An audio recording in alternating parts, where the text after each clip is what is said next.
West Bengal Chief Minister Mamata Banerjee has announced anti-rape bill which will be passed within the next 10 days. It will also ensure capital punishment for rapists. This comes in the response to the rape and murder of a 31-year-old trainee doctor at the Arjikar Medical College and hospital. Meanwhile, there are countries which have the capital punishment for the rape. In Saudi Arabia, rape is punishable by death as had or tazir. In Bangladesh, Supreme Court has also ruled that mandatory death penalty for rape, whereas in Japan 20 years of imprisonment can be extended to death penalty.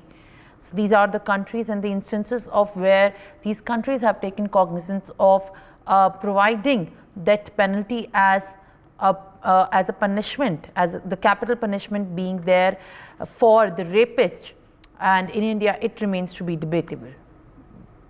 While at this point of time where there has been advocacy for a lot of rights for women as far as the rape cases is concerned, and there has been protection specifically sought for managing the scenario of safety and security for women in India against any kind of sexual crime and sexual offences.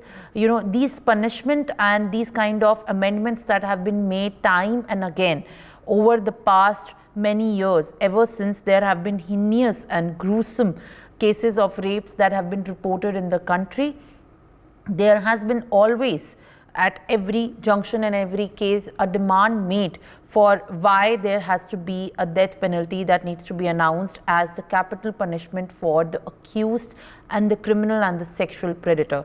At this given point of time, there are countries which have announced capital punishment as the norm.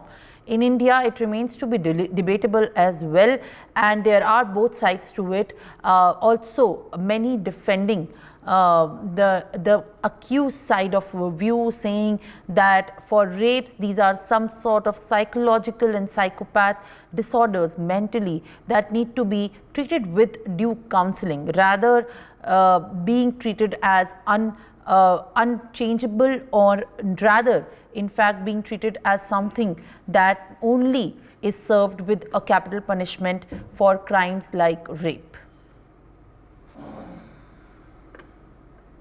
All right, viewers, while we also get, and we are likely to get more guests on the broadcast over how the cases of rape laws have transformed over the years, let me also come across over the cases which have made it in the history as very historic and contributed to the transformation of the cases while in the rape laws. Mathura case had made an amendment in the year 1972, where the custodial gang rape of Mathura, where a young Adivasi girl by the police officers in Maharashtra, that led to the nationwide protest after Supreme Court acquitted the accused.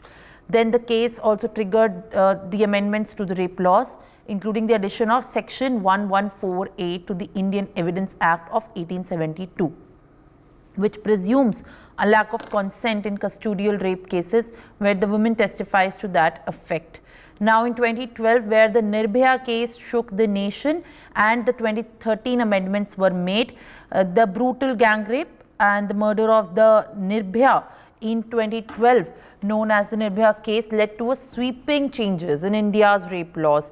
There were the criminal law, which is the amendment of 2013, expanded the definition of rape. It also included the harsher penalties, including the death penalty in cases where the victim dies or is left in a vegetative state. The amendment also criminalized acts such as stalking, acid attacks and sexual harassment with the stringent penalties. And in the year 2018, where the Kathua rape case also made it to the nationwide protest, the 2018 abduction, the rape and murder of an 8-year-old girl in Kathua, Jammu and Kashmir, further intensified the public demand for stricter laws. There has been a long pending demand for years over the transformation, and there have been changes in the demand made for stricter laws and penalties for the accused in the cases, including starting from the amendment made in the acts which date back in 1872 to Kathua case as well, where in 2018 the Criminal Amendment Act introduced the capital punishment for the rape of girls under 12 and raised the sentence of rape to 10 years from the existing back then 7 years. In 2023, a rather more big change also came into being of the sections which govern the criminal offence. The Bharatiya Nyaya Sanhita last year had replaced the colonial era IPC. Now the BNS also retains the punishment framework of the IPC, setting a minimum 10-year sentence for rape which can extend to life imprisonment. Viewers, this law also prescribes the death penalty for the gang rape of minor girls under 18. It maintains the provision for capital punishment in cases where the rape results in death or vegetative state of the victim. Well, viewers, as the demand and the chorus for stricter laws in the rape cases and the heinous crimes and the sexual violence incidents against women continues, and it dates back to the history where there have been amendments made with regard to granting punishment and also penalizing these sexual predators based on the kind of heinous nature, the kind of rape has happened. For more such videos, subscribe to the NewsX YouTube channel, hit the bell icon.